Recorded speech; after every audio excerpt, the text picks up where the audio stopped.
આ વ્યક્તિ ઉમેશ નામની વ્યક્તિ છે, ખસી જાવ તો તમે અહીંયાથી. અને એની આ એમ્બ્યુલન્સ છે, આ અલખધણી એમ્બ્યુલન્સ લખ્યું છે માવતર મેલડી કૃપા GJ5CW0322. અને આ જે માણિયા હોસ્પિટલ છે મોમ્સ IVF સેન્ટર અને કેન્સર સ્પેશિયાલિસ્ટની, ત્યાં વ્યક્તિ પેશન્ટ લેવા માટે રોંગ સાઈડમાં પૂર ઝડપે આવે છે. આપો જવાબ, શું કામ તમે રોંગ સાઈડમાં પેશન્ટ લેવા આવો છો? એમ્બ્યુલન્સના વિભાગમાં ક્યાં એવો કાયદો છે? અને કેટલી સ્પીડમાં હતી ગાડી તમારી? કેટલી સ્પીડમાં? એક પેશન્ટને બચાવવા માટે તમે બીજાને મારી નાખશો? એમની પણ શું? ના 30ની સ્પીડમાં હતી જ નહીં, ખોટું નહીં બોલતા. નહીં. ઈ રોડ ઉપર કેટલા બધા CCTV ફૂટેજ છે, હું ફૂટેજ કઢાવી લઈશ. અને રોંગ સાઈડમાં શું કામ આવો છો? જવાબ આપો. તમારી પાસે નહીં. શું કામ આવો છો? આજે શું કામ આવ્યા તમે રોંગ સાઈડમાં? અને તમને અટકાવવા માટે મેં મારી એક્ટિવા ગાડી વચ્ચે આંતરી, છતાંય તમે બ્રેક નથી મારી. કેમ? તમારે મને મારી નાખવો છે? અને હું રોંગ સાઈડમાં હતો તો તમારે ઉભી રાખવી જોઈએ ને ગાડી. એમની શું કામ? તમે એમ્બ્યુલન્સ ચલાવો છો, તમને કોણે ઓથોરિટી કોણે આપી? શું કામ પણ રોંગ સાઈડમાં જાઓ છો? શું કામ? હા બોલો. પણ તો રોંગ સાઈડમાં જઈને બચાવવા છે તમારે. એમ્બ્યુલન્સનો કયો કાયદો છે રોંગ સાઈડમાં જવાનો? આપો જવાબ તમે મને. પણ શું કામ રોંગ સાઈડમાં જવું છે તમારે? શું કામ? એક પેશન્ટને ટાઈમે ક્યાંક પહોંચાડવા માટે બીજાને મારી નાખવાનો કારણ વગરનો તમારે? એમ્બ્યુલન્સમાં એવો કયો કાયદો છે કે રોંગ સાઈડમાં જવું પડે ભઈલા? નહીં છે કાયદો એમ્બ્યુલન્સમાં, તો શું કામ રોંગ સાઈડમાં જાવ છો? અને ખોટું નહીં બોલતા, 30ની સ્પીડ નહોતી. નહીં, બિલકુલ નહીં. મેં બિલકુલ નરી આંખે વાસ્તવિકતાથી જોયું છે કે 30ની સ્પીડ નહોતી. શું કામ જવું છે તમારે રોંગ સાઈડમાં? અરે 30ની સ્પીડ કે 60ની સ્પીડ, શું કામ તમારે રોંગમાં જવું છે? ભાઈ તમારી સાથે કોઈ વાત નથી, ડિસ્કસ નહીં કરતા મારી સાથે. નહીં, અવાજ નહીં કરતા, સેજ પણ અવાજ નહીં કરતા તમે. હા, રોંગ સાઈડમાં લોકોને મારવાનો ધંધો બંધ કરી દો. ના, અરે ગમે તે ઇમરજન્સી હોય એટલે કોઈને મારી નાખવાના, ઇમરજન્સી હોય એટલે નીકળી પડો છો. એમ્બ્યુલન્સની તમને લાઇટ મળી ગઈ એટલે હું માથે ચડાવી દેવાની? કોઈ પણ નહીં. એવી જ વાત છે. માથે ચડાવતા રહી ગયો. તારો હું કાંદો કાઢી લેવાનો પછી માથે ચડાવી દે એટલે? આ વિડીયો બનાવીને શું કરવાનું?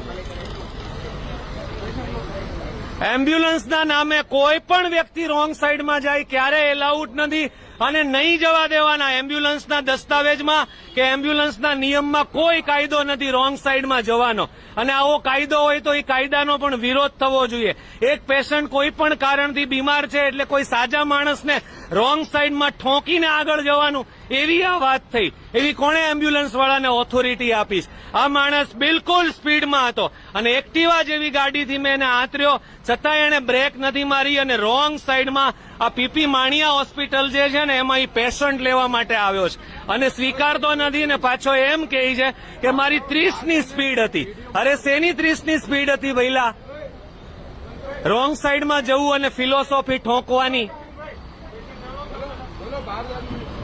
તો થોડા કાયદાઓ જાણો અને પછી સોશિયલ મીડિયા પર આ બધા લાઈવ કરો, ડંફાસ મારો.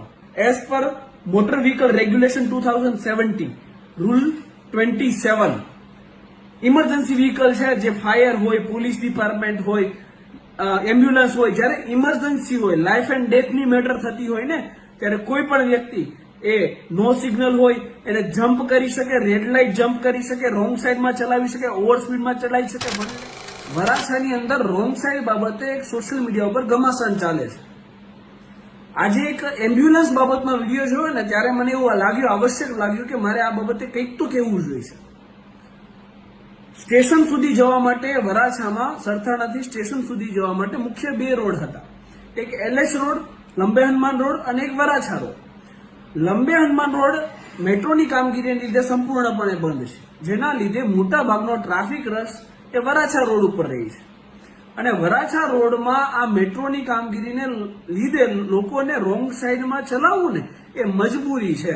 કારણ કે પ્રશાસન છે એ સવારમાં 7-7:30 વાગે જયારે હીરાઘસુ નીકળે અહીંયાથી વરાછા રોડથી, ત્યારે પ્રશાસનના કોઈ પણ વ્યક્તિ ટ્રાફિક મેનેજમેન્ટ માટે હોતા નથી. જો એ વ્યક્તિ ટ્રાફિકને અનુલક્ષીને ચાલશે ને તો 7 વાગે રત્ન કલાકાર જે નીકળે ને એ 10 વાગે પોતાના કારખાને નહીં પહોંચે. અને એનો કેટલો પગાર કપાય ને એ બિચારાને જ ખબર હોય. એટલે આ ટેન્ટેટિવ અને ટેમ્પરરી મુદ્દો છે. આમાં મેટ્રો એકવાર બની જશે ને પછી સિગ્નલ બેઝ પર જ વરાછા ચાલશે એની હું તમને ખાતરી આપું છું. એટલે ખાલી ખોટા એક ટેમ્પરરી અને ટેન્ટેટિવ મુદ્દાને એટલો બધો ઘમાસાન કરવાની એ બાબતે જરૂર નથી પડતી. અને રહી વાત ઇમરજન્સી વ્હીકલની ને, તો થોડા કાયદાઓ જાણો અને પછી સોશિયલ મીડિયા પર આ બધા લાઈવ કરો, ડંફાસ મારો. As per motor vehicle regulation 2017 rule 27, emergency vehicle છે જે ફાયર હોય, પોલીસ ડિપાર્ટમેન્ટ હોય, એમ્બ્યુલન્સ હોય, જ્યારે ઇમરજન્સી હોય, લાઈફ એન્ડ ડેથની મેટર થતી હોય ને, ત્યારે કોઈ પણ વ્યક્તિ એ નો સિગ્નલ હોય એને જમ્પ કરી શકે, રેડ લાઇટ જમ્પ કરી શકે, રોંગ સાઈડમાં ચલાવી શકે, ઓવર સ્પીડમાં ચલાવી શકે, વન લેનમાં ચલાવી શકે, અને સ્ટોપેજ હોય ને સ્ટોપેજ એને લેવાનું પણ ના હોય. એટલે એટલી ઓથોરિટી રૂલ 27 માં મળે છે. એટલે પેલા કાયદા જાણો, પછી બધી જીકમ જીક કરો.